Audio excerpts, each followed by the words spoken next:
What's up, everyone, and welcome back. This is the second episode of the Weekend Unwind podcast. My name's Don.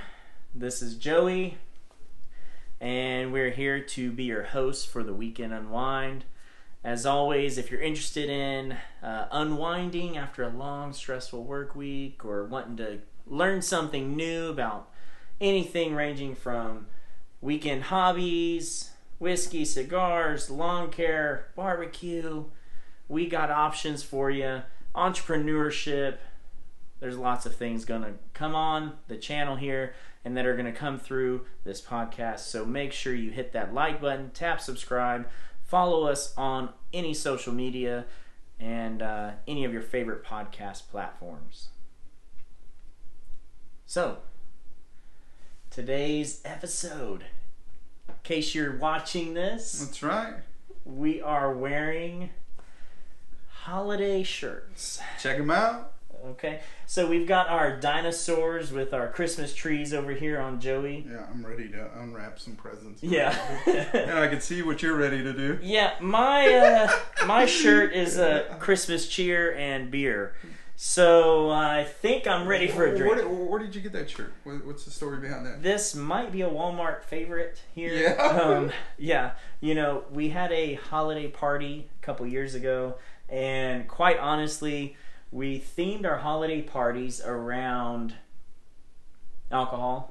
Yeah. You know, hanging out, visiting with family, drinking beer or whatever. On the weekend, of course. Yes, it's always on the Unwinding. weekend because we got busy work, Sure. you know, and everything else. So on the weekends, we would meet up.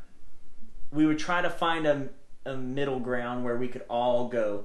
So one year, we actually went to a brewery in Victoria, around that area. Victoria, Texas, for those guys out there who are not sure where we're talking about.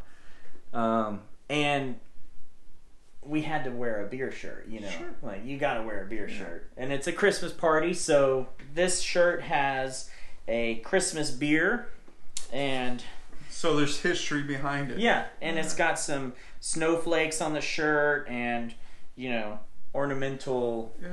decorations. Speaking of beer, show the folks at home what we're drinking today. If you're Share that watching, little, if you're watching, we've got these fancy glasses. They're fancy. Yeah.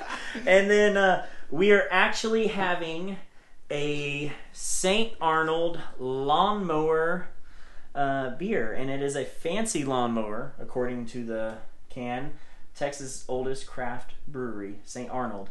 And they are based out of Houston, if I'm not mistaken. Yeah, it's a Texas brewery. Yeah, Houston, Texas, baby. H-Town. Shout out to those guys. Yeah, St. Arnold. Y'all keep working on your beer and keep that stuff coming. It's good stuff. We love Texas beer. And quite honestly, St. Arnold has been in the mix for a long time.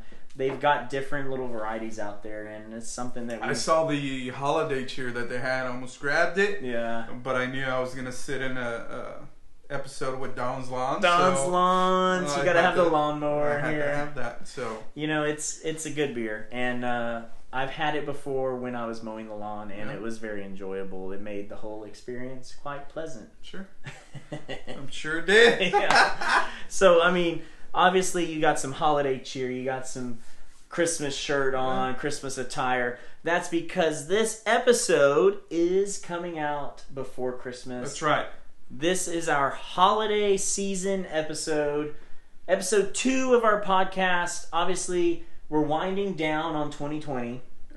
Yeah. We got the podcast started in November, right before Thanksgiving. So we're going to put out this episode now before Christmas. We're looking to continue in 2021. Right now, we're kind of thinking about monthly podcasts. Sure. Potential. And we're going to start looking for guests Yeah. out there as well. We are looking to bring in some people to kind of talk about their craft and expand on what all we offer on the channel and on the podcast. And that's something that we're kind of thinking about in the future coming up. But right now, we're just kind of trying to build this base. Sure. Right? And part of that is wishing everybody a happy holidays. You know, cheers to everyone. Cheers to you guys. Cheers to everyone at home. happy holidays, happy Christmas, Merry Christmas, happy Hanukkah, anything you celebrate. Hope you guys have a wonderful holiday season. This is some good beer. Everybody stay safe out there. This podcast is going to be dedicated around the holidays. So the topics that we're going to talk about are holiday based, right? Christmas based. What are some of the best gifts that you've had, that I've had, that you guys had out there? And then what are some New Year's resolutions out there? Because that's always a hot topic around this time, right? Yeah, I already see them on social media. Yeah. As soon as Christmas rolls out, oh, look, the Christmas decorations are out at Target. Yeah. Oh, I got to start figuring out my New Year's resolution. Yeah. So, that's right around the corner. Yeah. So that's what we're going to get into today. I'm excited about it. I know Don is, and we're going to talk about setting some goals, what we want 2021 to look like. Yeah. And I know it's going to be a lot different for you Yeah. on your perspective, and we kind of did a little small talk before this, but kind of update the people out there on your situation, because I know they're interested in it. Yeah, so I officially turned in my resignation from the school district right after Thanksgiving. I mentioned that in the previous episode, in episode 1, and I've been working, until my last day, which is this coming Friday, December 18th.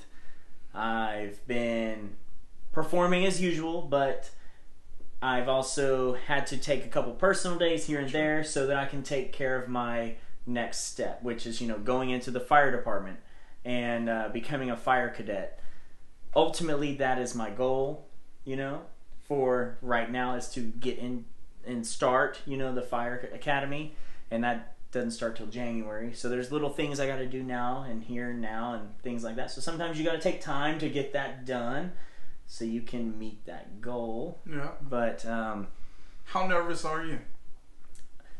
I'm somewhat nervous. I'll be honest. I'm a little nervous because it's a new territory. It's something I've never done, and it's a lot of structure. And I haven't really had that much structure in the last 10 years, probably. Yeah. I've kind of been told, here are the keys, go do your job. Yeah. And I've been doing my job, and I've done great, and I've excelled at it. However, getting into this structure again, I'm just a little nervous about. And realizing that, hey, I'm not my own boss, per se.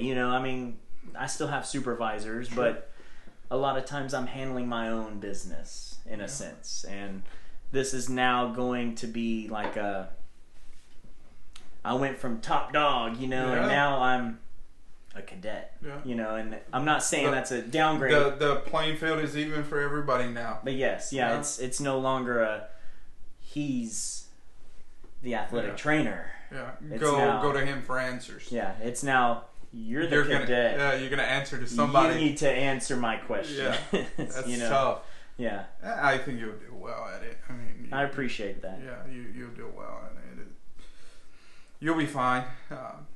You can transition to anything. I had a buddy of mine a couple years ago, kind of in the same situation as you, who taught a few years and then was going into the private sector, taking over his family business. And he had mentioned, he's like, man, I'm nervous because I don't know what I'm getting into.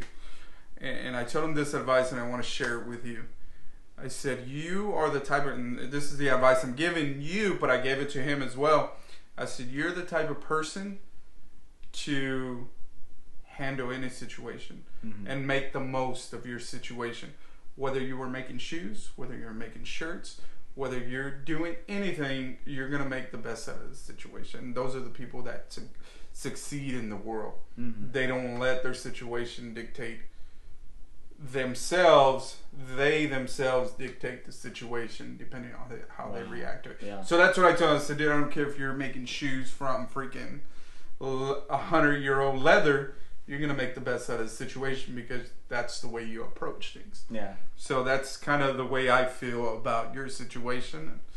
The education world will miss you. Yeah. Your student athletes will miss you. Your guidance. But we're all set for different paths. And this is the one that you choose to take. And We wish you all the best, man, and I'm excited for you. I appreciate it. I've talked to most of my athletes and coaches. I did do a little email blast to my coaches and let them know and stuff like that. But most of my athletes I've spoken with, that I've connected with, you know, and have that relationship with, and they're understanding and they're super proud and excited. And you know, I wish all of them nothing but the best, because I've got that peace in my heart, you know, like. And it's not like you're a sellout, like you're going out to be a Wall Street broker or whatever and trying to make money. It may be a step up, like in what you want to do for our community. Yeah. And that's from what you're actually doing. Yeah. So that's something. Kudos to you, man. It's going to work out in your favor in the end. For sure. That's something that one of our mutual followers and friends actually commented, was like, "Thank you for your continued service to our community." That's exactly what it is. And that kind of hit me in the feels, you know, because exactly what it is. Realized what I really have been providing, and I'm going to continue. And you're going to continue doing. Yeah. Because that's the type of individual you are. You like to give more than you receive. Yeah. And as educators, because you're an educator for another week, so I'm going to call you an educator as long as I can. 4 more days. Yeah. And then you're going to be a firefighter. You're doing it right. There's no, if you were to stay an athletic trainer, you're doing it right. If you're going to be a firefighter, you're doing it right. So there's no right or wrong answer there. I think that kind of leads into what we're going to talk about today, about our gifts and things like that, because there's no right or wrong answer. There's no right gifts or wrong answer. Yeah, I know that's a big topic, and people are scattering right now, trying to figure out what they're going to get their significant other. It's last minute, folks. Yeah, that's not the point. There's no right or wrong answer with gifts. Tell me the best gift that you've ever had. So the best gift I've ever gotten in my entire life was also the worst gift. I have the exact same story, but I'll let you go first. Okay. So my gift was my 16th Christmas. Okay. So what usually happens your 16th year, you know, you get your driver's license. Sure. Yeah. And a lot of people get cars. Yeah. Well, my 16th Christmas, I got a car. Damn, yeah, right. Fuck yeah, I was excited. I'm going to say that shit right now. I was excited. Yeah. You know, Santa Claus came, we got up, we went outside. Car, baby. There's a fucking car. Hell yeah. I go out there and I'm like, damn, my parents got me a car. And that was the best Christmas present I ever got, because I'd been driving the family minivan the whole year. I turned 16 in January, and I got my driver's license, and I'd been driving the family minivan, and we'd be going and doing stuff, and I'm like, man, this sucks. Chick magnet. Yeah, for sure. Definite chick magnet, yeah. And I was just like, man, this sucks. So I was surprised. You know, I was like, are you kidding me? You know? What'd they get you? So, well, it was in my stocking. There was a little red Hot Wheels. And I was like, oh, really hilarious. Yeah, thanks, funny. Guys. Yeah, you're real fucking funny, you know? And then I shake my stocking some more, and then a key fell out. And the key looked fake. Yeah. Not gonna lie, it looked fake. Well, it looked fake because it was a Mercedes-Benz key. And it's a 1989 Mercedes-Benz. Those keys were squared off. They were flat. They didn't have teeth that were external. Their teeth were all engraved into the side of the key. I've never seen one. Yeah. So I've never seen one either. Yeah, I had no idea. I thought this was a blank, you know, like a fake key that was just a square, fake, whatever, you know? Like, oh yeah, real fucking funny, you know? Haha. No, you should go outside. My parents tell me. I'm like, you're full of shit. I'm not going out there. So I eventually put on some house shoes, and I go outside, and it's cold as hell outside, and I go out there, and there's a new car that I've never seen in my life. A red car? Sitting in a red car sitting in the driveway, yeah. And it was a 1989 Mercedes-Benz 190E 2.6 liter. So it had the 2.6 liter inline 6-straight engine. And, you know, I was like... I don't care at all about that. Oh, It yeah. was a Benz. It was a Benz. My first car was a Mercedes-Benz. Wow. How many people can say that out there? Yeah, not many. But guess what? My parents paid $800 for it. No way. And I'll tell you why. Because I went to go start the engine and it didn't start. I went to go try to drive it and it had 4 flat tires. Now... you can see how Christmas just turned, right? Yeah. All of a sudden, it went from best to worst. I'm like, oh, hell yeah, I'm going to drive this new car. Hell yeah. Well, my parents had paid the mechanic to fix it up and get it ready and get it running and stuff, and the mechanic didn't follow through, essentially. And they weren't aware that it hadn't because he drove it up and parked it and stuff. But there was a couple minor things that needed replacement still, needed repairs, but... that's what made it the best and the worst gift. Because now I got that car, I got the wheels, you know, I got the ability. Yeah. But the worst part was I couldn't go that day. But also the best part was that I got to fix it. Yeah. I got to take responsibility over that car, fix it up, make it my own, customize it, repair it, and be responsible for it, and take ownership over that vehicle. You don't think that's how your parents planned it? I don't know. You see, I wonder that. It kind of mind fucks me sometimes. I'm like, did my parents know that it was just going to show up how it was? It's a good lesson. And I know my parents might be listening to this podcast. And if y'all are, y'all should come clean. But if you're not listening, then okay, I get it. But one day, if you're listening, come clean and let me know. Lesson. Because that was something that, like, now, currently, I appreciate. Because I learned how to work on an engine a little bit. Like, I had to do little things here and there. Change spark plugs, change the oil, you know, change the alternator, battery, little things. Like, those are little maintenance things that... like you still do today. I still do today. That you should know as an adult, and you should learn how to handle... and having 4 flat tires and things like that. Like, how do we go about fixing this? How do we do this? How do we contact? What do we do? Who do we call? Those kinds of things were important to learn, and it was therefore the best and worst. And Christmas I've never met your parents, but I think that was planned. And that's a valuable lesson to learn at that age. I don't know. If it was planned, they played it off pretty well. Wow. Because they were we gotta like, get that answer soon. Yeah, they said, we planned, no, it was supposed to be running and ready. Wow. But I appreciate that it wasn't. And you haven't forgot about it. No. Like, it's a story that you... As a 16-year-old, I was pissed off. Yeah. I was like, this is bullshit. As a grown man? As a grown man? Dude, that was the best present I ever got. I got to work on it. I got to get it ready. I got to fix it. I got to, you know, learn. Yeah.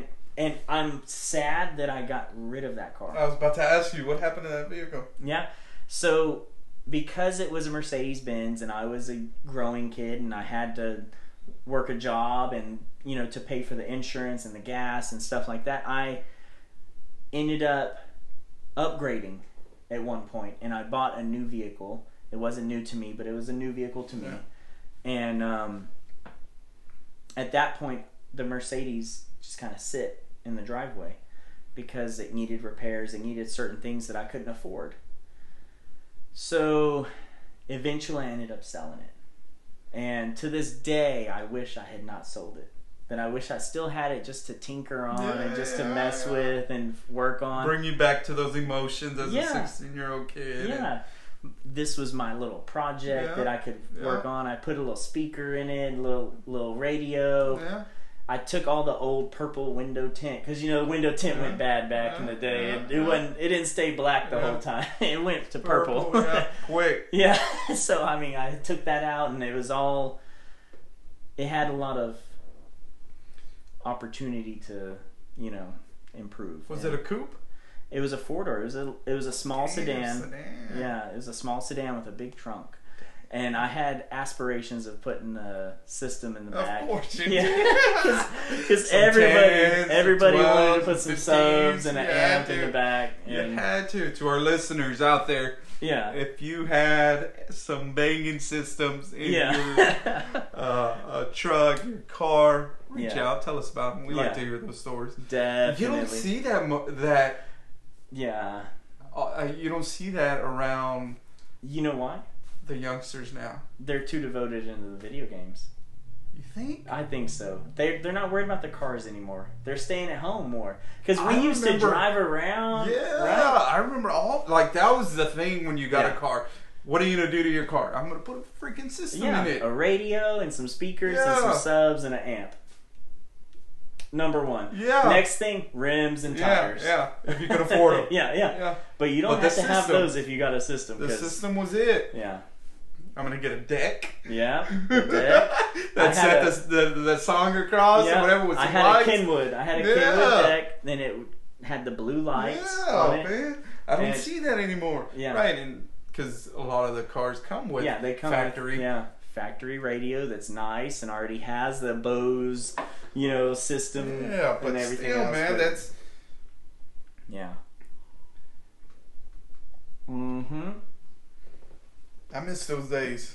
That was my first car. And to this day, I still look on Craigslist wondering if I can find one of those and just steal it, for a cheap price. Because that was a fun car. I mean, a lot of things that I wish I would have held on to it to fix and get it right. And at the same time, I'm like, well, I mean, it was a good starter car. I mean, it was a steel frame, like a steel body. It wasn't fiberglass, so I mean, it was in 1989. It was older than I am, and it was gonna be stronger than me and hold me and keep me safe. No airbags, but whatever. I mean, steel wins the game, right? So that was awesome, and I miss it. But that's a good story. Best and worst. Yeah. Mine is the same way. Yeah. Let's hear that. Worst. Let's hear it. So I'm thinking I'm 10 years old, and at the time, I don't know if you guys remember out there or if you remember, they used to make these bikes that had the body of a motorcycle, but you can pedal. Yeah. You remember those? Yeah. Right. So they had like little motorcycle parts on them, I guess. Like a shell on those for like a tank, right? So I wanted that forever. Like I asked my parents for like 2 years. Like, I don't care what you give me. I don't want any birthday gifts. I want this bike. Hey, finally, I got the bike for one Christmas. Way. Yes, pumped, dude. Pumped. I think I might have been 9 or 10. I weighed 75 pounds. You were 45 pounds. 45 pounds, yeah. Okay, 75 pounds. I used to carry around a lot of change. And so they give me it. So obviously, I'm going to take that bike, boom. I'm going to go outside. You got some ramps ready, right? Yeah, I'm ready, dude. Yeah. This thing's awesome. Well, the bike, I didn't know, was heavy. It was heavier than I was. No way. So I couldn't keep my balance. I couldn't ride a damn bike. Yeah. So we had to take it back, dude. And I had to get a regular bike. So best and worst. Best, I was so excited to get that dang bike. But it was so heavy, like I was too light for the bike. Yeah. And it would just throw me off every time. Yeah. And I was so upset to return it and get a regular bike. Yeah. But...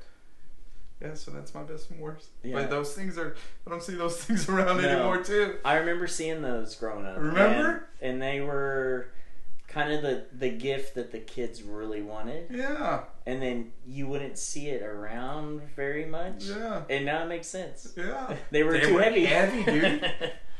Yeah. Very heavy. And see, I ended up getting just a regular bike growing up. And weird as it may sound, I didn't learn how to ride a bike until I was 8. Yeah. And that's something like that I didn't want for my daughter. I was like, dude, I was 8 whenever I first learned how to ride a bike. You're going to learn at 2. Yeah. You're going to learn early. Yeah. And she's pretty good at riding a bike right now. She's not perfect. And she's 5, almost turning 6. Yeah.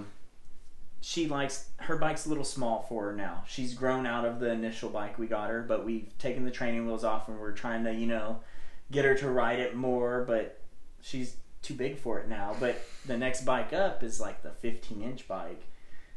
but she's almost too big for that. So it's like we're trying to wait. We're in that middle range, you know, and that's kind of like the same concept is she's too big for her little bike and you were too small for your big bike. And it's just the way that the cookie crumbles sometimes, you know. Maybe there should be a bike out there specialized for your weight or your size. Yeah. It could have parts that you can add or remove, maybe. Yeah. You can upgrade it to fit your rider. That would be kind of cool. Any engineers out there? Yeah. Anybody want to chime in? Yeah. Leave a comment, message us. Yeah, dude. We'll be happy to be the first attempt on that bike. We'll ride those bikes. Yeah. But, you know, bikes are a cool hobby. Yeah. And working on vehicles are a cool hobby too. And those are fun things that we like to do in our free time. Sure. You know, a lot of people have those as hobbies. Yeah. And that's what this channel is all about, is the weekend unwind. Things we do to unwind and relax from our busy work week. We've got regular 9 to 5 quotation, you know, quote unquote jobs. 9 to 5 jobs and demanding and a lot of responsibility and a lot of pressure. And on the weekends, we like to unwind and do something else. Do something different. Anything. Yeah, yeah. Sometimes anything. Yeah, you're right. Anything different. I know we've talked about running and things like that, and now we're talking about bikes and working on cars and things of that sort. But when we're in the holiday season, what are some holiday plans or traditions that maybe your family celebrates a lot, or that you've kind of learned throughout the years that have really developed into something you look forward to do on the weekends or during the holiday season? The holiday season, obviously, it's, in my opinion, it's meant for family time. Mm-hmm. To catch up with those cousins, with those aunts, with those grandparents that you haven't seen in a few months, maybe a few years. Yeah. I know for me, growing up, a lot of my family is based in Houston. Mm-hmm. So it's just my immediate family here. So every Thanksgiving and Christmas, we'd make the trip to Houston, take all our presents over there, and then at midnight on Christmas Eve, we'd open all the dang presents. Not one, all of them. Yeah. And we'd just have a big old... Fireworks were a big deal for us. Fireworks in Houston? Yes. Uh-oh. And fireworks in Houston, my uncles would just buy. On Christmas Eve? Yeah. An insane... Like that whole week... Yeah. We just have fireworks as kids growing up, just to light up and blow. It was the oddest thing, like the weirdest thing, but like that's why I'm a big fireworks guy. Yeah. To this day, I love fireworks. Yeah. And so every time I see them in the sky, I'm like, whoa! But yeah, I grew up with fireworks. I'm comfortable with them. But that's a big tradition in my family. It's like from New Year's Eve to obviously from Christmas Eve to New Year's Eve, like we just spent time together and just pop fireworks, man. Like it was definitely a celebration. Yeah And that's how we celebrated, and obviously the food that comes with it. What kind of food was your go-to during that time? God, it was a variety of food. Like I can't say there was one thing that stood out. My family's very Mexican, and the traditional like caldo and tamales and pan de polvo and all that stuff was at the dinner table, but not one dish that it was like, all right, everybody sit down, we're gonna have this. No. It was like whatever anybody brought, it was put on the table and we ate it. And it was a family. Yeah, and so that's what I enjoyed, was that freedom around the table. Mm-hmm. But I definitely missed that. Mm-hmm. Yeah, because we don't make as many trips to Houston as we used to, just because everybody kind of spread out. Has everything going on, and there's not as many young kids as there was 10 years ago, 15 years ago when me and my cousins were growing up. So, but yeah, that's one thing that sticks out is the fireworks. Just around this time, like outside, I remember just seeing like the streets just smoky, dude. just smoking the entire time. Wow. Yeah, I know it's illegal. It's Yeah, city that's limits. what I was gonna say. Is, for sure, illegal. Fire department. Yeah. We got fireworks. I mean, that's just. So if I what it get a was. call to this address, Yeah. am I supposed to look away or just do my job? Yeah. You know the answer. Okay. Yeah, so we're talking about fireworks and shooting them off and stuff like that for for Christmas, going into the new year. Well, what do you remember? Yeah, that's a little tradition? Yeah, that's a little different than the way I did it. Okay. We typically nowadays kids do like the little elf on the shelf and stuff like that. Yeah, we didn't have no elf on the shelf. Yeah. We had you wait until Christmas Eve and you might be lucky to open a present. And so cross your fingers, hope you've been good, right? Yeah. And Christmas Eve rolled around and I mean, hands down, you always got to open at least one present, right? From your parents. That was what we did anyways. But a lot of times Christmas Eve was at my grandparents' house, and me and all my cousins and all the other grandkids and my aunts and uncles, we would all show up and we'd all open all of our presents from Grandma and Grandpa, and we would all open them up there and stuff. And that was always Christmas Eve. We'd get to open all these presents and we'd play a little, driveway football and stuff like that, and we'd be running around playing out in the woods, hiding in the trees, and stuff. You'd be playing outside, being kids, playing outside, throwing rocks, whatever, and running around. Hide and seek was a big one because we had woods at my grandparents that we could hide in. Like, granted, there wasn't a lot of leaves. Where's this at? Christmas. It was in Tennessee. Okay. So I grew up in Tennessee. For a lot of the people who haven't known that, and I don't think I've told it yet, but I grew up in Tennessee, and they lived on a mountain, and there was woods, and they had a couple acres, and there was woods and the hill and stuff, and there's sheds and stuff you could go hide around behind and stuff, and that was always fun. That was a cool thing to do. You get everybody out there, you play a big game of hide and seek. Well, after you were wore out from eating turkey and whatever, roast beef and my grandma's famous noodles and stuff like that, like, you get home, it's like, shoot, we're tired, or we're out, because that was always the plan. Now that I'm a grown-up, I realize that was the plan.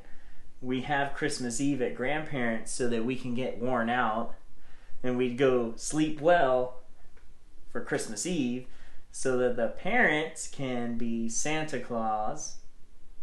Sorry, those people who didn't know, and could put out the presents while the kids were asleep, But that was always the plan. I didn't realize it. No. But we would get home from playing at Grandma and Grandpa's house, and we would open one present from our parents. Typically, one present. And after we opened that present, oh, awesome, great, this is so exciting. Then my dad would read, 'twas the night before Christmas. And that was every year. Hands down. He would read it. The night before Christmas, he would read the night before Christmas. And, everything from the window getting thrown up and everything else through like a sash and, all the details, the whole story. And then we would all go to bed. And we would always try to peek or whatever, but as I grew up, I would learn that, hey, it's for the better of the team here if I just go to sleep and I wait till the morning. Play by the rules. Yeah, follow the rules and just go to sleep, and I'll play possum, whatever I have to, and I'll wait till 3 or 4 o'clock usually before I get up to go peek, and see if anybody put any presents out. And that was the tradition that was going on, like it was go to Grandma and Grandpa's house, open presents, play all day out there, get all of our present opened, and then go home, be tired, open one present from our parents, and then the next day we'd have Santa and all of our regular presents that our parents gave us too. feel like the grandparents are a staple in like Christmas. Yeah, I can definitely agree on that. And I think my parents are kind of slowly transitioning to like being the staple for Christmas. And there's not a lot of grandchildren in my family just yet, but yeah, I just always feel, or I hear stories where like, hey, we go to Grandma and Grandpa's house for Christmas or for New Year's, which is something I think I would look forward to once I'm a grandpa. Yeah, yeah. Right. Right, for a little bit, because you have all those kids running around. It's like, hey, everybody go home now. Get out of Grandpa here. We gotta clean. We gotta get out of here. But that's what I can remember is being around my grandparents. Yeah. Growing up for Christmas. Yeah, and that's kind of a tradition that I miss. Like, my grandpa passed away a while back, and since then, it hasn't really been the same. Like, we moved from Tennessee already before he passed, and then he passed, and I went back to visit for his funeral and things like that. And then, you know, like, after we moved away, it wasn't the same, but we would still visit. Yeah. And then after he passed, it really changed a lot, you know, and it's just kind of one of those things, like, with the circle of life, in a sense, not to, like, quote The Lion King or anything, but like the circle of life with our families is really one of those things that it kind of hits you and you don't really realize it's going on. And I think it's something that hits you more during the holidays. Oh. And a lot of people talk about how sad the holidays are, and I can relate to that. I mean, I know a lot of us can, and that's something that we have memories and family traditions because of them. Yeah. And that's something that I hope to carry on as well. Yeah. I hope to be that grandpa one day, like you said, and spoil the kids and you know, treat them to whatever they want, you know, and wear them out in the yard, whatever, you know. Yeah. We're going to run on and play. An acre or two. Yeah, that would be hell of a plan, you know. Yeah.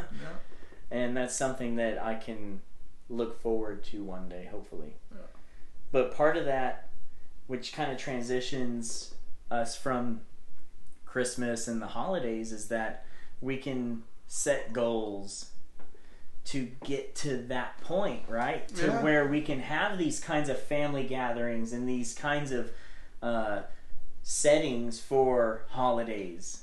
And or you can experience, and if you are the grandparents or the parents, you can get whatever gifts you want to your child or your grandchildren. Definitely.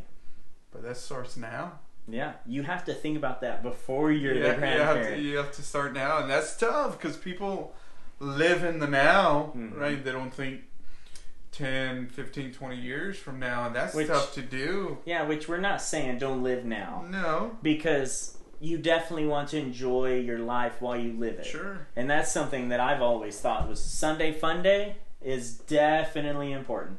Yeah. You have to celebrate Sunday Fun Day. You have to, you know, celebrate. Unwind on the weekend. Yeah. You have to unwind on the weekend. Weekend unwind, huh? Yeah. You have to, you know, enjoy the little things. You have to. Or else the big things aren't as important. Yeah. But along the way, you have to build up to that goal. And that goal may be holidays with the family. Yeah. It may be getting to take a vacation every summer and go. Or go to the ranch. Yeah. Or go to the ranch. Some property. Get a ranch. Have land. Yeah. Have. That's definitely one of my goals. Not 2021 because it's too soon, but in 10 years I'd like to own a piece of land outside of Corpus Christi. Yeah. A couple acres. And you know, that's something that one of our mutual friends has talked to both of us about before, I know, is that land value. I mean, they don't make any more land. No, land is land. You get what you get, and you can't throw a fit. Like, that's the land, and that value can go up, it can go down, but it is yours. And buying land is something that you can get behind. Yeah. That's something recent that has gotten into my mind. Like, I've always been a city boy. Like, I grew up in Corpus.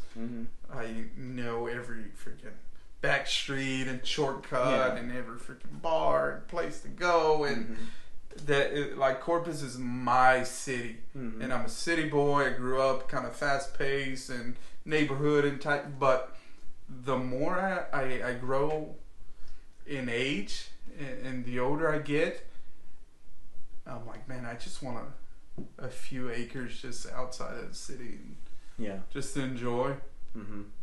Yeah, that's something that I can. And I never thought, yeah, I'd be like that now. Yeah, it's weird to me because, and my parents don't own land. My grandparents haven't, like, we're not country folks. We're not outside the city limits. Like, nobody in my family has ever done that. But that thought has crossed my mind more than 10 times in the last 3 months. How hard could it be, right? You know, like, you just, once you have the money to buy the land, how hard could it be? Right? I mean, that's what it's like. Oh, it's some land.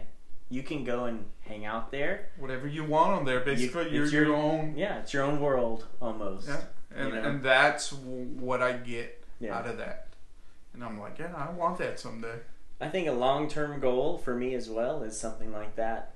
I can own some land, or something that Lauren and I, my wife, have talked a lot about is having a condo or having a townhouse on like the island, and or like a beach house for the folks at home. Like, having a beach house is something that's kind of like, wow. I mean, like, how many people can say I have a beach house? You know, like, let's go to the beach house for the weekend.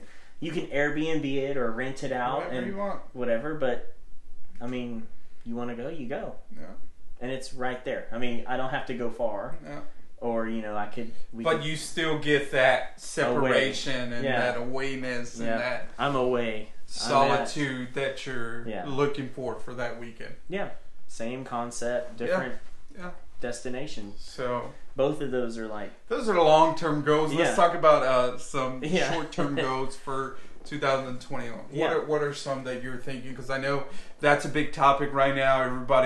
We're 3 weeks away from, or maybe 2.5 weeks away from 2021, and 2020 just beat us up. Yeah, 2020 I was don't care terrible. who you are out there. 2020 just beat you up.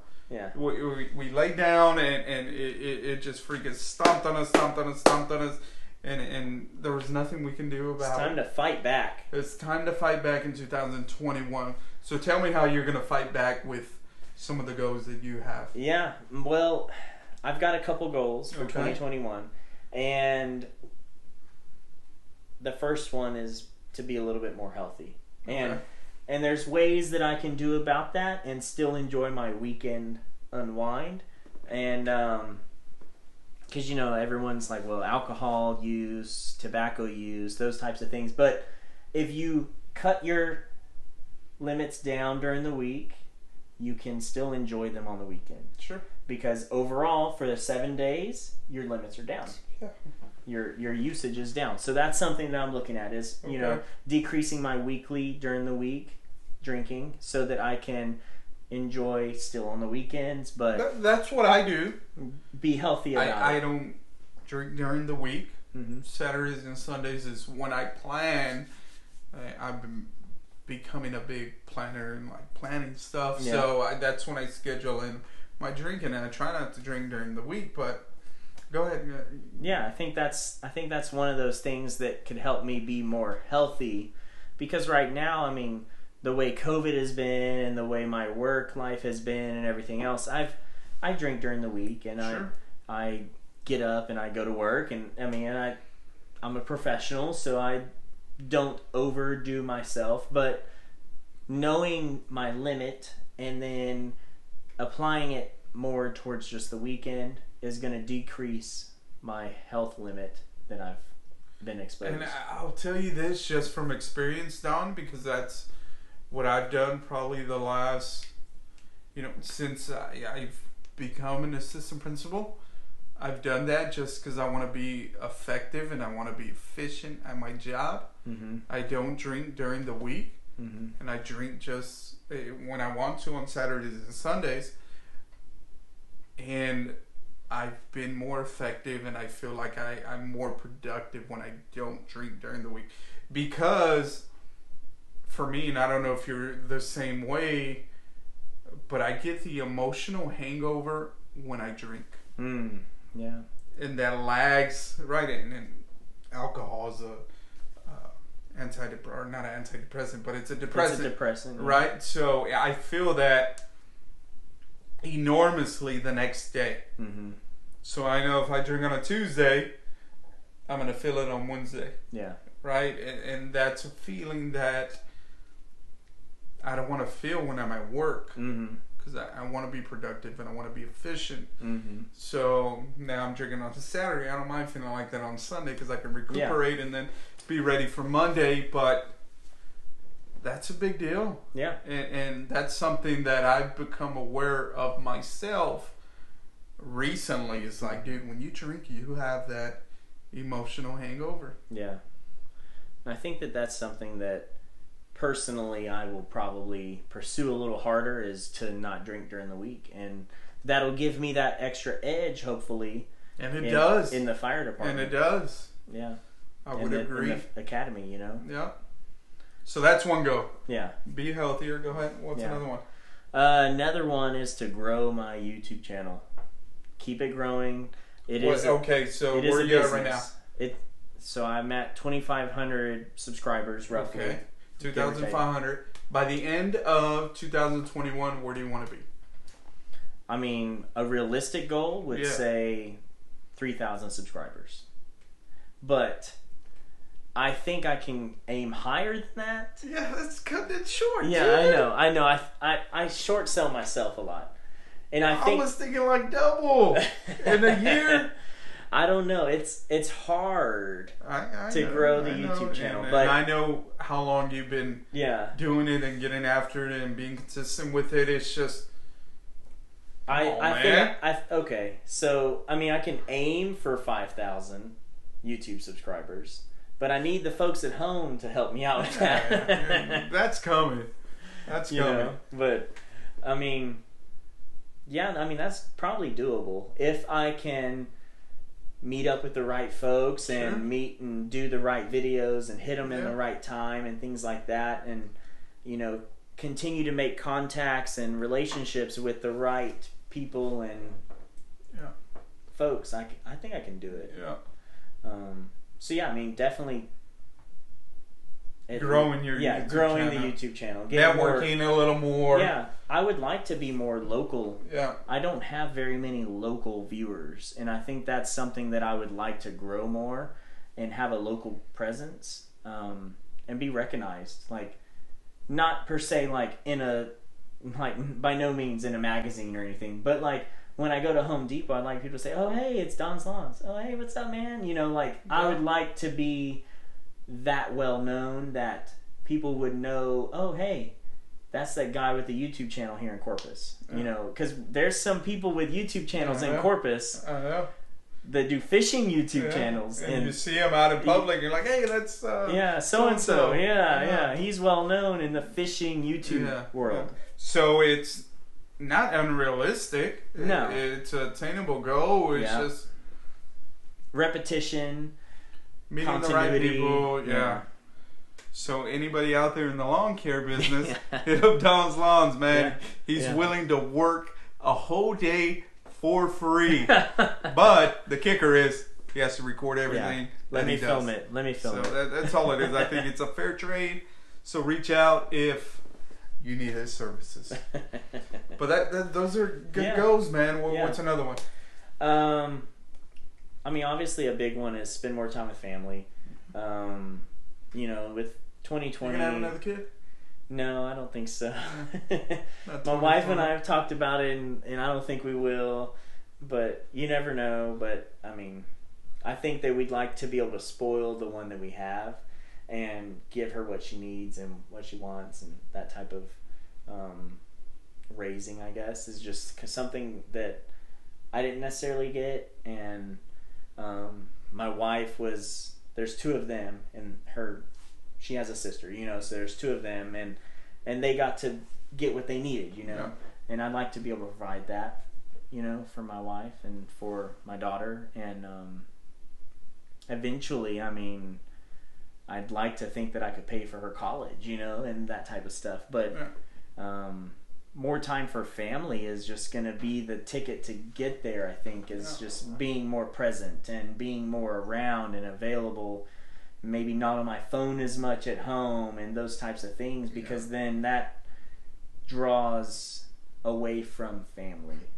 If you're too caught up in your social media presence or your side business too much. And that's fine. The one that sticks out to me is being on the phone too much. Mm-hmm. There was a study that I read that we complain all the time that, God dang, these kids are all on their phones and all on their iPads the entire day. Yeah. But and then when they get home from school, you know who spends more time on their phones? The parents. The parents, yeah. And that just blew my mind.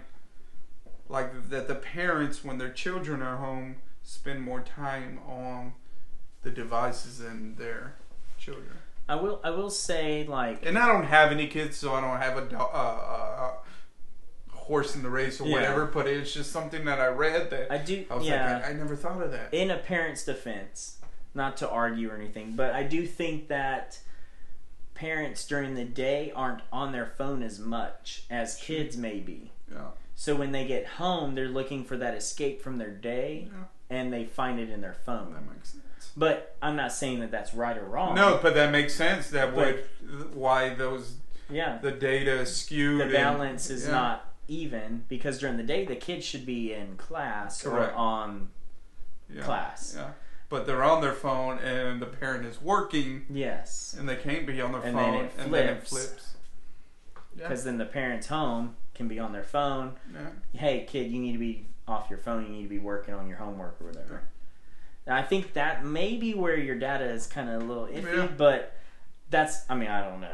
That's just my It's just something I read and I was like, oh, where'd that come from? But that makes sense as to how it would explain it. And I can see that. Because when I get home, I'm on my phone a lot. And I feel bad. I feel terrible. So how are you going to fix that? Yeah, I mean, I'm going to have to not be on my phone as much. I'm going to have to... How are you going to not be on your phone? Pick days and times that I'm on it and schedule it. So I'm going to time manage it and have to what use are you going to do with your phone? Calendar. Turn it off. Put it away. Put it on the charger.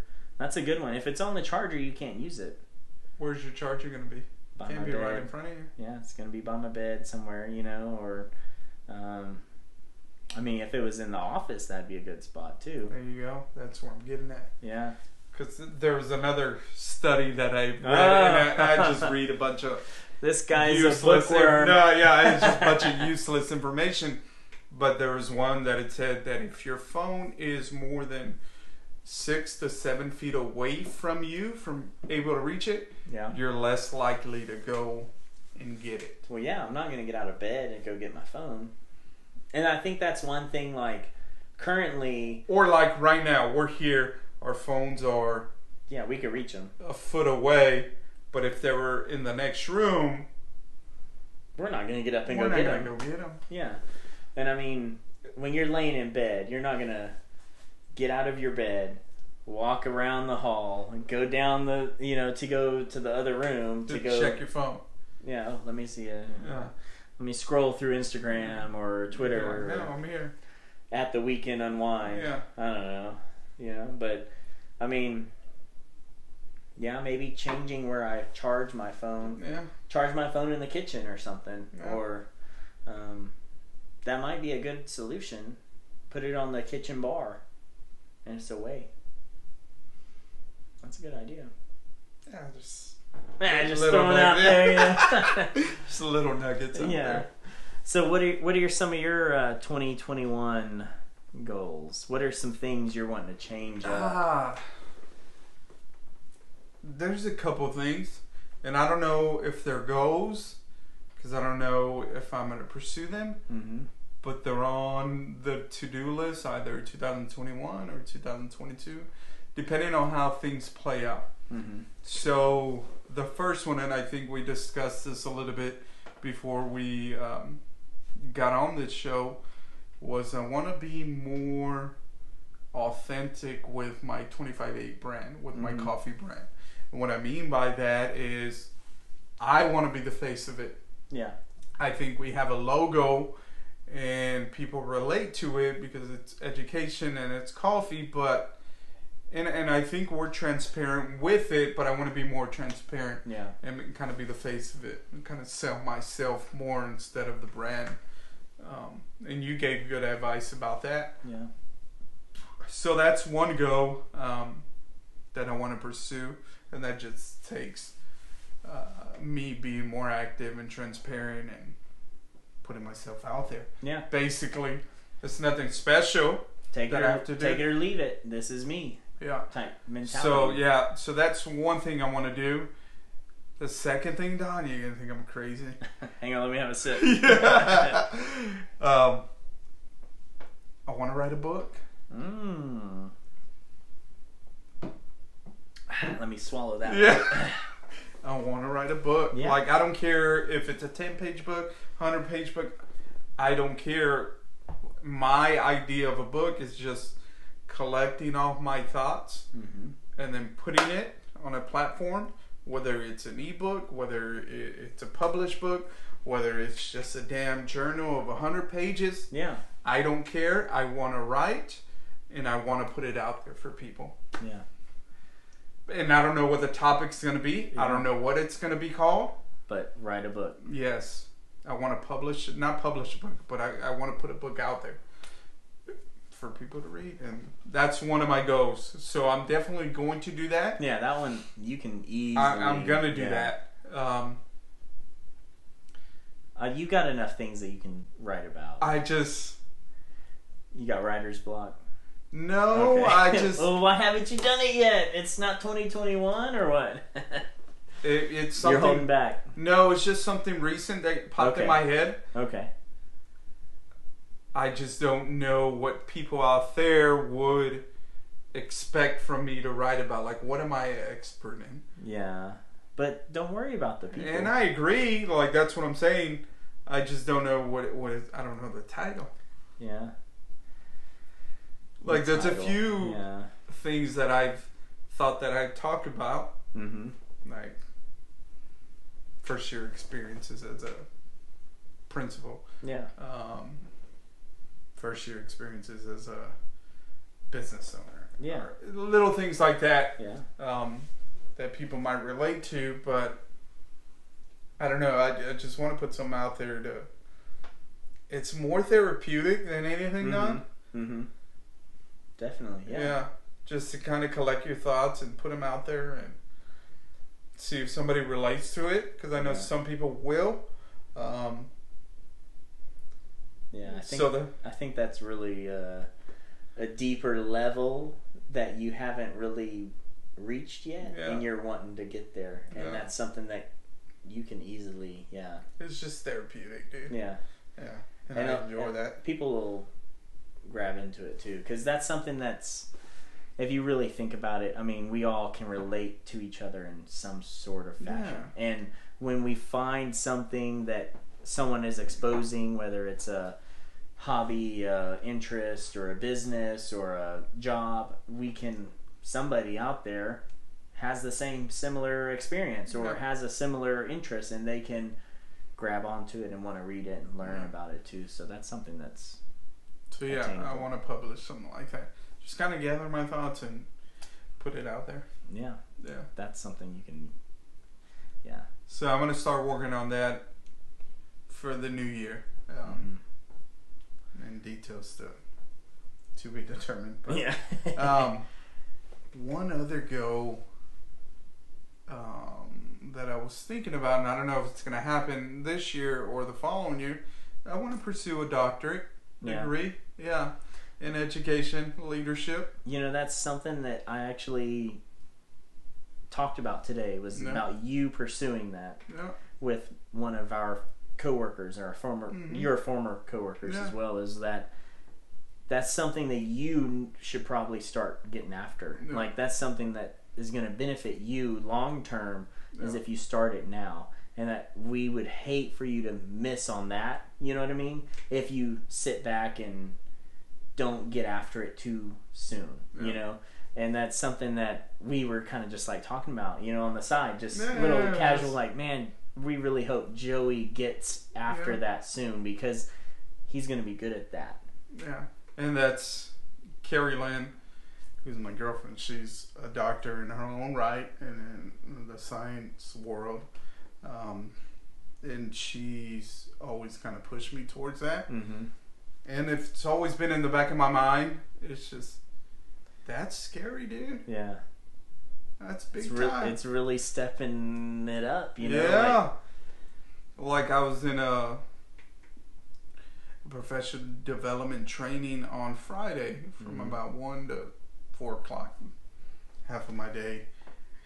And I was in there. I didn't know what it was that I signed up for. It was called Restorative Discipline Practices, right? So I thought usually the way the professional development works is these doctors come on there, these expertise, and they show you what they know about, right? X, Y, and Z. Yeah, X, Y, Z.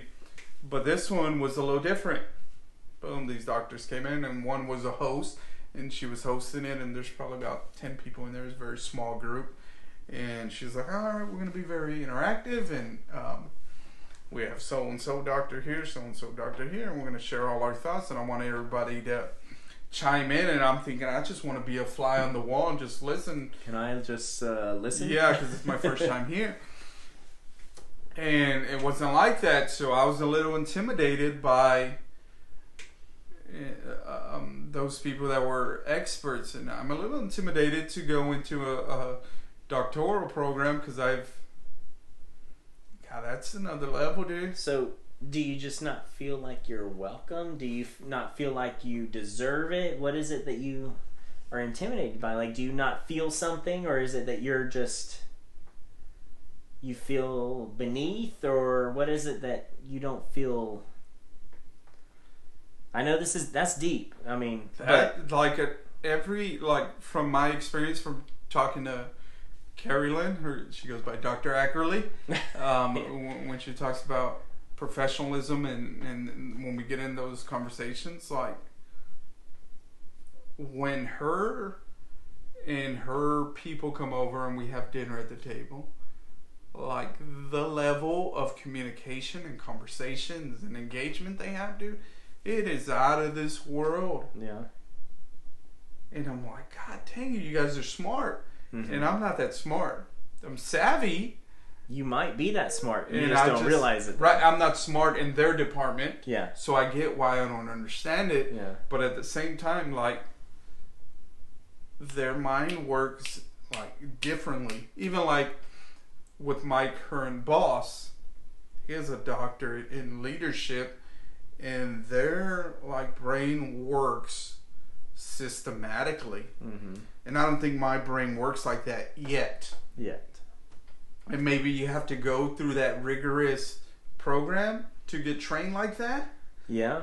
And that's what scares me. It's like, it's going to be like a challenge, and you're going to grow, and yeah, it's just... It's a process. Yeah, it's tough, dude, but... We kind of mentioned that type of process in our first episode where we talked about goals briefly. Yeah. And that it's a system. Yeah.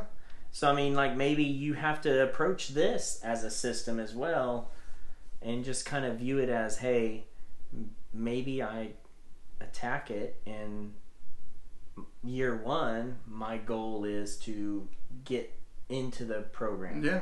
And apply and take my first class. Yeah. And interact with a few people and start to get my name. And that's what it would be, yeah. You know, and not try to put on all the pressure of becoming a doctor. Yeah. You know, don't take that on yet. Yeah. But view it as a system that I've got to attack it as, you know, steps in the major... But yeah, that's intimidating. Yeah. One, because if you'd ask all my closest friends, what would Joey be doing right now? Playing baseball. Yeah. Shooting the shit. Yeah. Not one of them would bet the house that I'd be an assistant principal. Yeah. Right? So I'm fortunate and I'm humbled by my position. Mm-hmm. But like being a doctor and like an expert in the field in education and leadership, like I don't think I see myself as that. And that's horrible to say, but it's scary, dude. Yeah. But that's a goal. And like they say, if your goals don't scare you, then they're not big enough. Yeah. And so I think I'm on the right track to get there. It's just somebody just got to pull the trigger on. Yeah. And I've done my research. I had to go to Corpus Christi. They have a phenomenal educational leadership program. And I'm friends with a lot of the professors that are still there for my master's program. But I just got to freaking do it. Yeah. Bottom line. So there's just a few of the goals that I want to accomplish in 2021. I mean, there's a few steps that both of us are thinking, like, professionally, that we've got to reach out and kind of attain, in a sense. And I mean, part of mine as well, like you said, is facing some of those anxieties and some of those fears and just kind of unknown territory. Scary, man. Going after it. You just gotta go at some point and jump off the cliff once, you know. And I will say that my current boss, Coach Rodriguez, he actually did tell me this, and he said, you know, you can't sail the rough seas if you're afraid to leave the shore. No. And he's 100% right about that. And that's something that both of us can relate to in our current and future plans, is that, hey, if we want to get to something bigger, better, whatever, we've got to be able to step out there and get after it a little bit. And that's, like you said, scary. It is, man. And I think 2021 in general is going to be a good year, no matter what. I don't think it can get worse from 2020, but planning goals, right? There's got to be action. Goals are always great on paper, but let's put this goal, this goal, this A, goal, B, this C, D, E. Okay, but what are you going to do? How are you going to get there? Is the bigger question. So I challenge you guys out there, set some goals, but also set the route of how you're going to get there, because that's the bigger question. Yeah. The how makes the when and the why make sense to me. You know, like, you may say, when am I going to get this done? Well, you need the how. Why am I going to get this done? Well, you need the how too. Yeah. So how are you going to get this done determines the when and the why a lot of times. And you got to figure out the what first. And what are you wanting to do? Excuse me. Doctoral type level, fire academy, whatever it may be, you know, graduate college, graduate high school, whatever our listeners may be wanting to do, that may be your what. Yeah. So you got to figure out your how. Here's what we're missing. Your why. Your why. And that's the biggest one. Yeah. Why we do the things we do. Yeah. There was one of the shows that I'm watching, I told you about it, is Peaky Blinders. And I just want to share this real quick. The greatest episode or scene from the Peaky Blinders is this. Tommy, who's the boss of bosses of the Shelby family, he goes and he takes off his cap, right? He's always fully decked out in a suit. Three-piece, right? Sharp. Yeah, just got the vest, got the jacket. Speaking of that, we got to get into one of those these days, just talking about being decked out and looking good. Yeah. But anyways, he's dressed to the T, so he goes to the shipyard and he goes to one of his workers, and one of his workers just getting after with a shovel and digging coal and hay and horse shit, digging that out of the Yeah. way. So he goes right next to him, and he takes off his cap, and he takes off his coat, grabs the shovel, and starts doing the same thing as his worker. So his worker stops and says, "Boss, what are you doing?" Mm-hmm. He says, "I'm shoveling shit just like you." Mm-hmm. "Boss, why are you doing that?" He said, "To remind myself of what I'd be if I wasn't who I am." Yeah. So when I heard that, I was like, God dang it, like, If that doesn't speak, we all need yeah, little subtle reminders to remind ourselves of why we do what we do. yeah, definitely. And I think that's kind of What's yours? a big thing. I mean,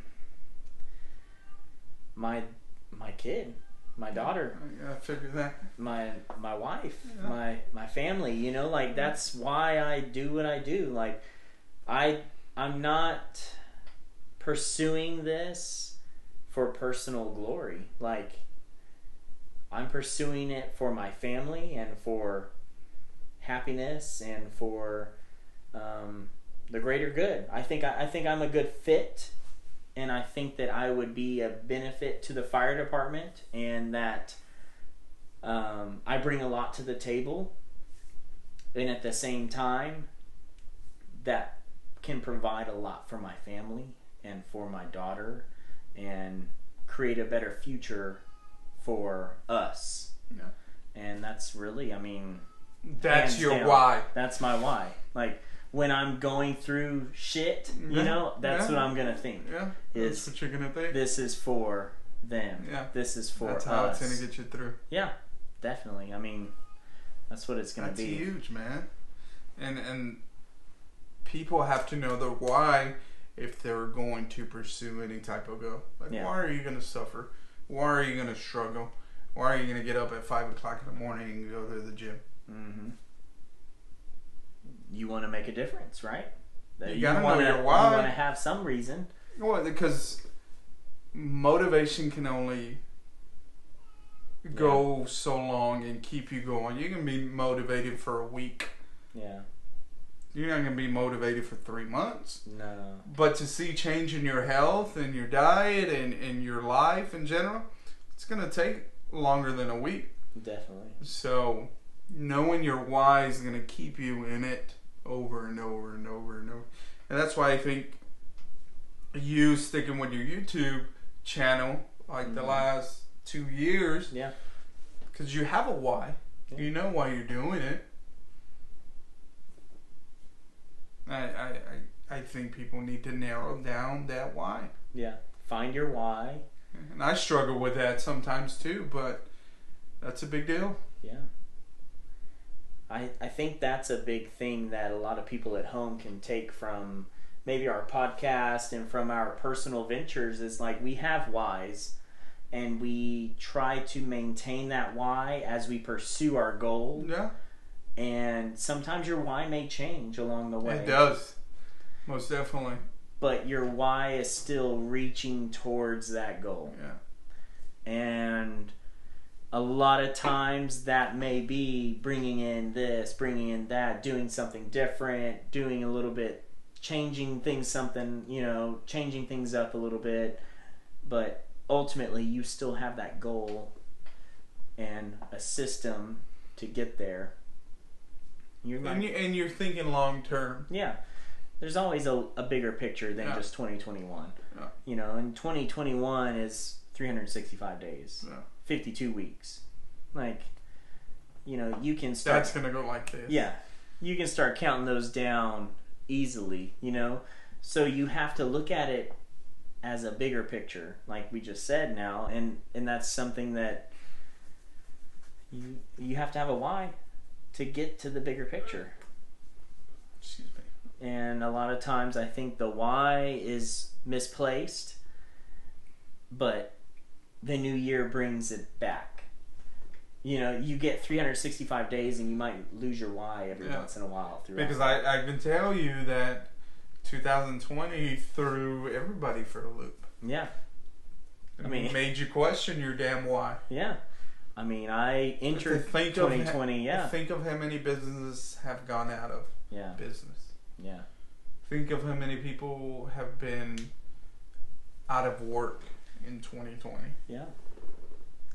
There's a lot of change from 2020. And when I say change, I mean change. Yeah. Like businesses, people, companies, families. Like, I mean, 2020's done a lot. So, I mean, we're looking towards 2021, but we want to make sure that we're going into 2021 with an idea, with a plan, with some type of hunger.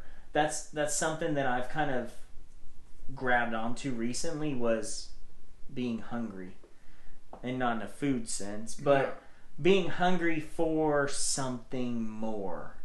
And that's kind of a thing that maybe some people can relate to, is like, you want to achieve more than what you have right now. Correct. You want to be in a better position. You want to be in a better situation. You want to be better financially. You want to be better business. You want to be better healthier wise. Healthier. Yeah. So you need to be hungry to get there and know your why.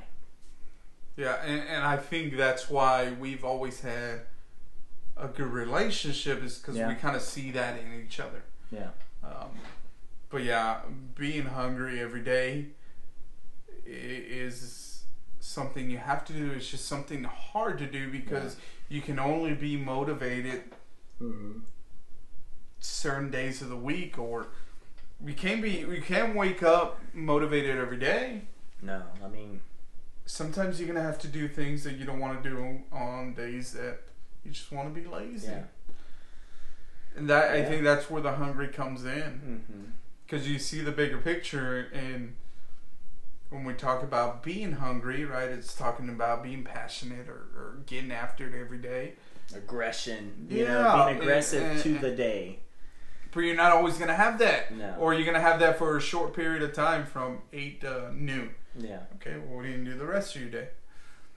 But I think if you're consistent with your actions versus hungry, if you just do the things that you tell yourself you're going to do every day, they don't have to be extraordinary. It'd be just, hey, I'm going to write 10 words today in my journal. Hey, I'm going to call 2 friends of mine that I haven't talked to in a week. Yeah. Hey, I'm going to mow the lawn once a week for the next 6 months. Consistency piles up. There's this thing called compound interest, where compound interest goes like this. But this steps takes a while. It's more shorter. Yeah.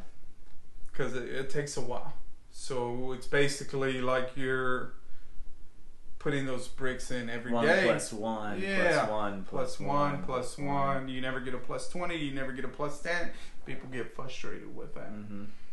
I read a quote the other day where it said, Rome wasn't built in a day. True. But they were laying bricks every day. Yeah. So you do have to think about it, like we said, hungry. Yeah. You have to think about it, like we said, large picture. Yeah.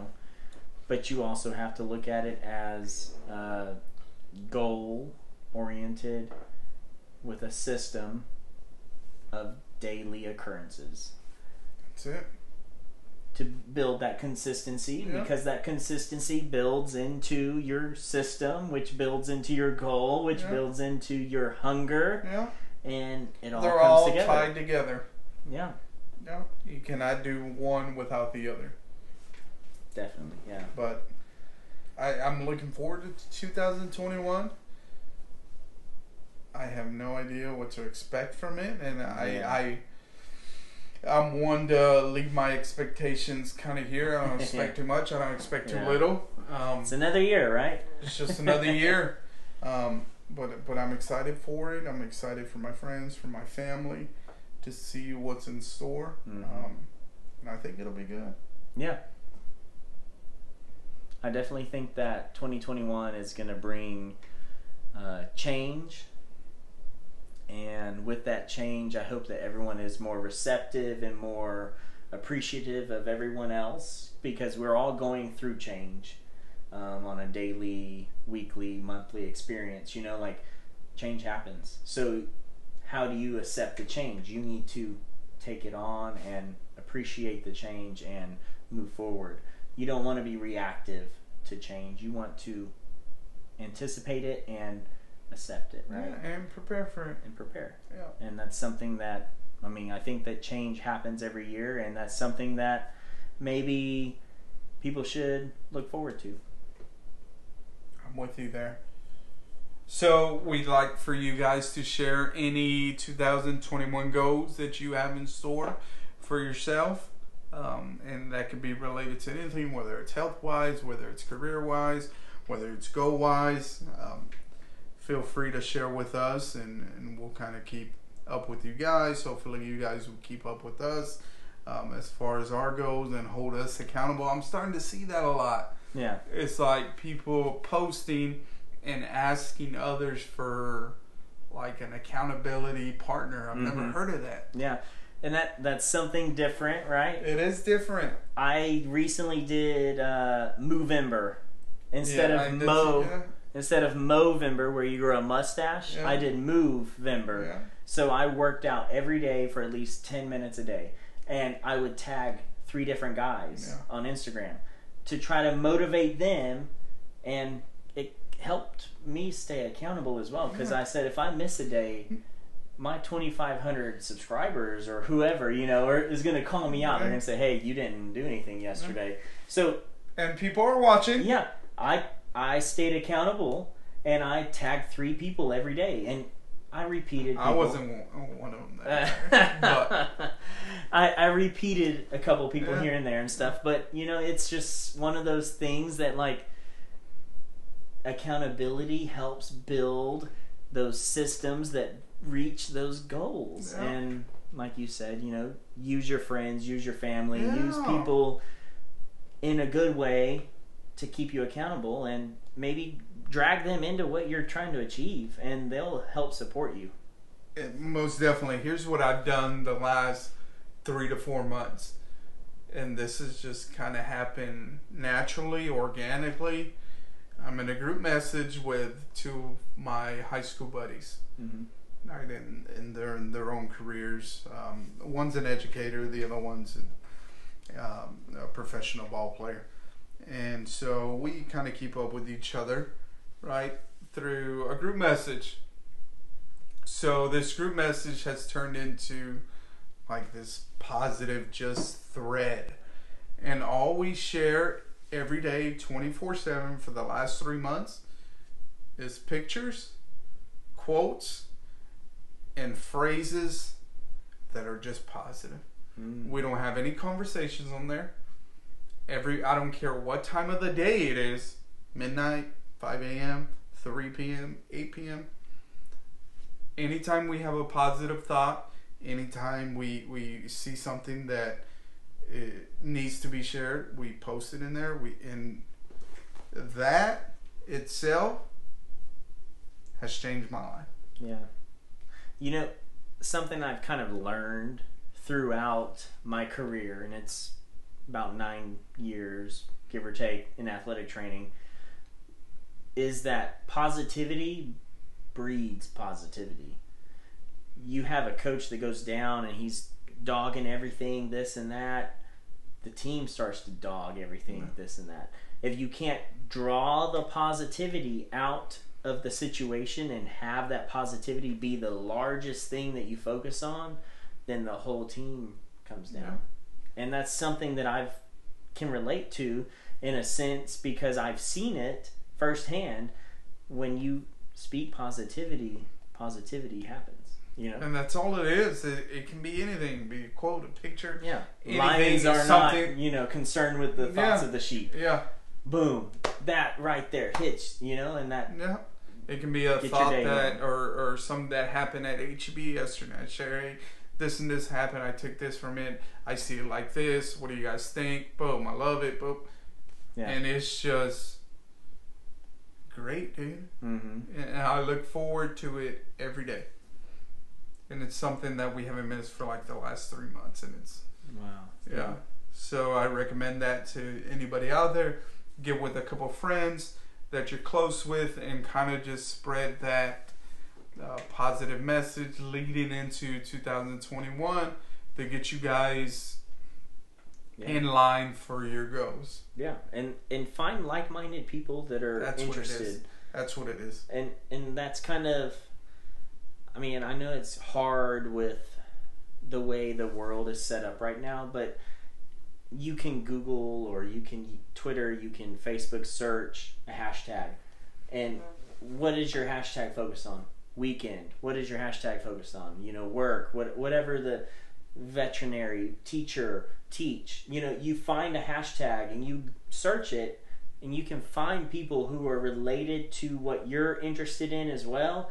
And boom, just like that, it clicks. You can make friends with new people who are interested in hashtagging the same types of things, and you become virtual friends. And I mean, I know it sounds weird to some people, but some people may not understand the world of hashtagging. So, I mean, I use a hell of a lot of hashtags. And I got called out. I got called out recently on Twitter. One of our mutual friends, he said hashtag a, hashtag lot, hashtag of, hashtag hashtags.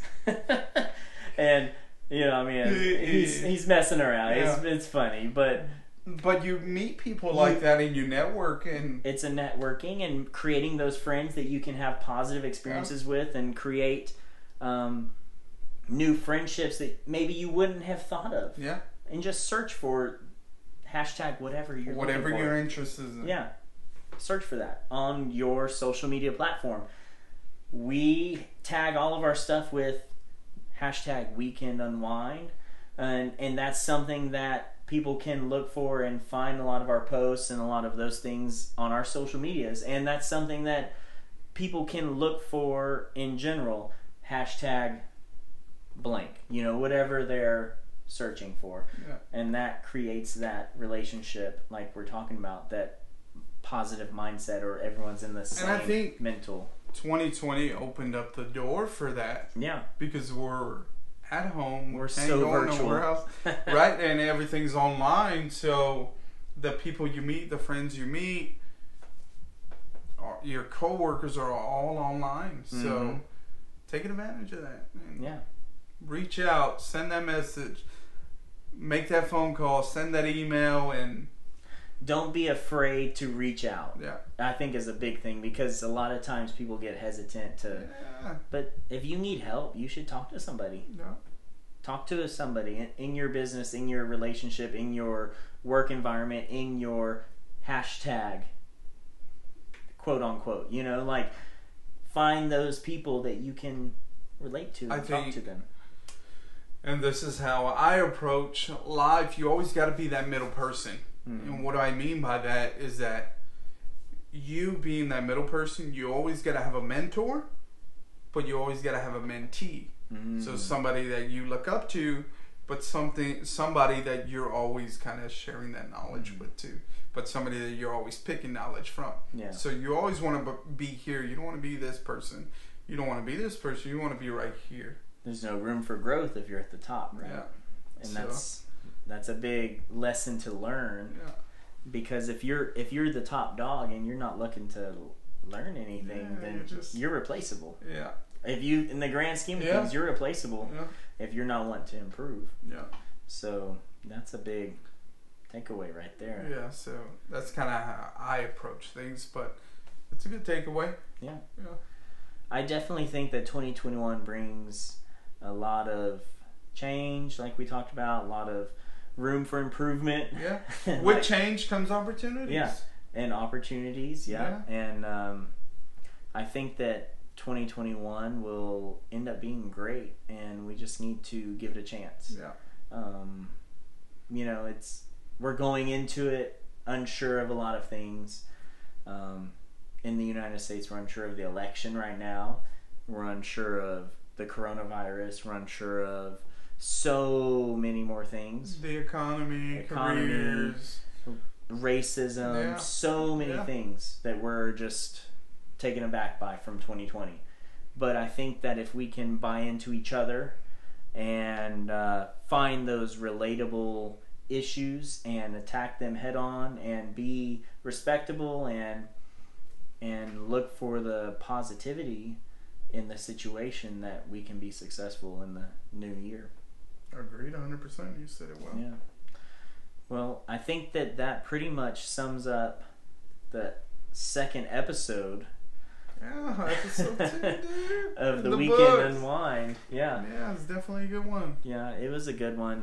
We talked a lot tonight about Christmas, holidays, our plans, traditions. Some interesting ones there too. Best and worst Christmas gifts. Best and worst, yeah.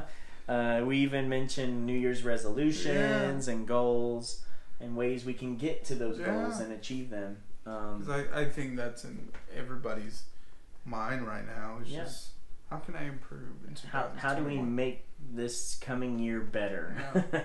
And I mean, it starts with the little things, like we said.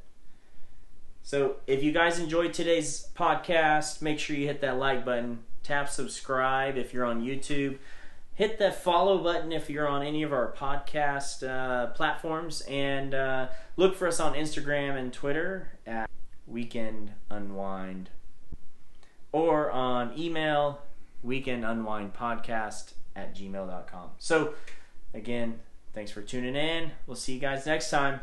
See ya. Bye.